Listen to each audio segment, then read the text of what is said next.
ನೋಡೋಣ ಏನು ಮಾಡ್ತಾರೆ.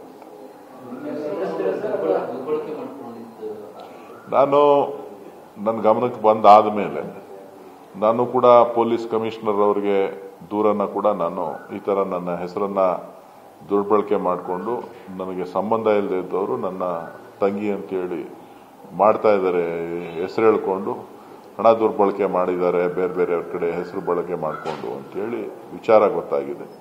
ಇದ್ರ ಬಗ್ಗೆ ಸಮಗ್ರವಾಗಿ ತನಿಖೆ ಆಗಬೇಕು ಅಂತೇಳಿ ನಾನು ಪೊಲೀಸ್ ಕಮಿಷನರ್ ಅವರಿಗೆ ನಾನು ಮನವಿ ಮಾಡಿ ಪತ್ರನೂ ಕೂಡ ಬರೆದಿದ್ದೆ.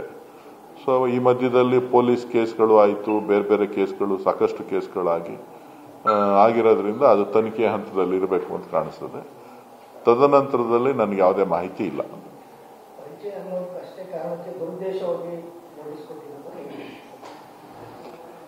ಗೊತ್ತಿಲ್ಲ ಉದ್ದೇಶ ಏನು ಅಂತ. ನೋಟಿಸ್ ಕೊಟ್ಟಿದ್ದಾರೆ, ನೋಟಿಸ್ ಇಸ್ಕೊಂಡಿದೀವಿ. ಇಡಿ ಏನು ಹೊಸದಲ್ವಲ್ಲ, ಇಡಿ ಏನು ಹೊಸದಲ್ವಲ್ಲ.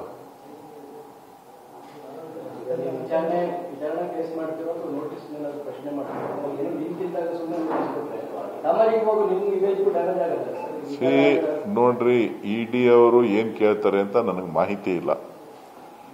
ಅವರು ಕೇಳಿರ್ತ ಡಾಕ್ಯುಮೆಂಟೇಶನ್ ಒಂದು 7-8 ಡಾಕ್ಯುಮೆಂಟೇಶನ್ ಬೇಕು ಅಂತ ಕೇಳಿದ್ದಾರೆ. ಸೊ ನನಗೆ ಯಾವುದೇ ವ್ಯಾವಹಾರಿಕವಾದಂತ ಸಂಬಂಧ ಇಲ್ಲ. ನನ್ನ ಎಲ್ಲ ಹಣಕಾಸಿನ ವ್ಯವಹಾರ ಆಗಲಿ, ಬೇರೆ ಏನೇ ವ್ಯವಹಾರಗಳಿದ್ರು ಎಲ್ಲನೂ ಕೂಡ ಸಾರ್ವಜನಿಕವಾಗಿ ಎಲ್ಲರೂ ಕೂಡ ತಿಳಿಸಿದ್ದೇನೆ. ಸೊ ಇದು ಏನು ಕೇಳಿದ್ದಾರೆ ಅಸಂಬದ್ಧವಾಗಿದೆ. ಸೊ ಅವರಿಗೆ ಮಾಹಿತಿ ಯಾರ್ಯಾರು ಏನೇನು ಕೊಟ್ಟಿದ್ದಾರೋ ನನಗೆ ಗೊತ್ತಿಲ್ಲ.